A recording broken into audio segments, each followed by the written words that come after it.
50% of Canadians say they would try cannabis-infused food if that was legal.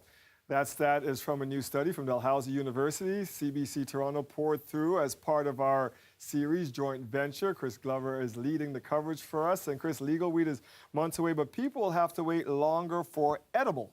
That's right. Selling cannabis won't be allowed for another year after legalization to allow time to develop regulations over things like dosage and advertising. But once it is legal, edibles are expected to take over as the primary method of consuming cannabis. That's the trend in other jurisdictions where cannabis is already legal. Take Colorado, for example. In its first year of legalization, edibles made up about 20% of the market, and you can see it there 2 years later.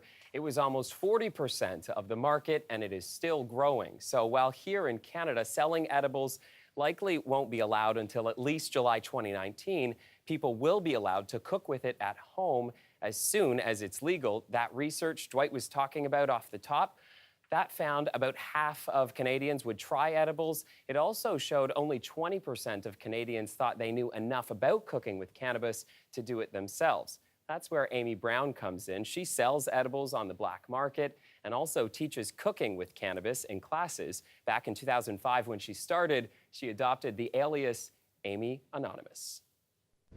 When you felt you had to be called Amy Anonymous, that's where that all started. It did. The reason was that at that time, cannabis, the only thing that was in the news was raids and how bad cannabis was. And I was a new mom. I didn't want to have, I'm just trying to help people. I wasn't trying to lose my freedom for helping people. So I would do baking videos with just my hands. So you wouldn't see anything other than my hands baking. So I gave up the anonymous, still go by it, but I'm Amy and I will teach you how to cook. The cheesecloth is gonna contain all of the plant matter, and the fats are all gonna come through. Because you wouldn't want to eat the plant matter. Oh gosh, no, it's so green and gross tasting. A lot of people don't smoke their medicine. They like to eat it, and not having this legal and accessible causes a real problem for people. What will happen?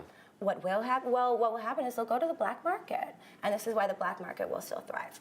Do you have any concerns or issues with the fact that you might be accused of making it appealing for young people? I don't really think that cannabis is as appealing to children as people think. I agree with what they're saying about packaging. You don't want cartoons and whatnot all over it. And the reason for this is because that is a little bit appealing to kids. But unfortunately, so is apple juice, and there's hard apple cider alcohol.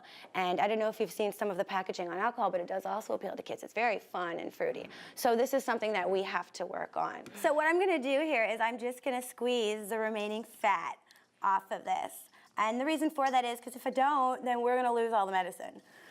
My first entertainer I met was Snoop Dogg. It was crazy. I made medicated cotton candy, medicated wing sauce. I believe there was medicated Patron and Hennessy in there as well. Medicated Patron? Medicated Patron. That's alcohol? Well, it was. So you're mixing alcohol with cannabis, which is something I'm not really proud of, to be honest with you. I'm not into that, but I know at that point, I know what people are into, you know? So cannabis and alcohol are coming together. I guess, you know, it is about medicating and drinking responsibly. Everything's about using it responsibly. Yeah, she makes a good point there. Absolutely. But you know what? People are putting these things into like gummies and cookies, and I'm hearing what she's saying, but as a parent, that stuff could be appealing to kids. And that's why we dug into the numbers a little bit and tried to find out how many young people were going to hospital, for example. So we found that young people aged 15 to 24 go to hospital after a complication with cannabis, not necessarily edibles, but just with cannabis, more than all other age brackets combined. And the rate is increasing. So in 2014, 2015, there were 289 hospital visits in Ontario, 293 the following year. Those numbers are going to come up in just a second here. And then the last number that you're going to see is 371. That was in 2016, 2017. So safety concerns are certainly part of the reason why something as complicated as edibles is taking that extra time, that extra year. But many in the industry are getting started now. Torontonian Dooma Wendshuch is testing and developing a non-alcoholic weed beer. Because a lot of people are taking drinks as they exist and infusing cannabis into it. Oh, yeah. But you're creating the drink out of the cannabis. That's right. How does that work? We developed a process that actually uses a waste stream, the parts of the plant that the growers aren't using for anything and that they can't really throw away because it's a controlled substance. So we can take it off their hands, we can put it into systems much like the ones you see here, and turn it into a delicious tasting beer.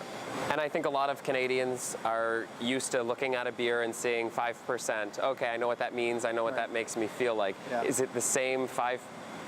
Like, is that what Canadians would look like for marijuana? We're going to have to figure that out. I mean, this is a challenge for regulators, a challenge for the government. I mean, you know, in the United States, they use milligrams, and the idea is that a single serving is typically 10 milligrams of THC.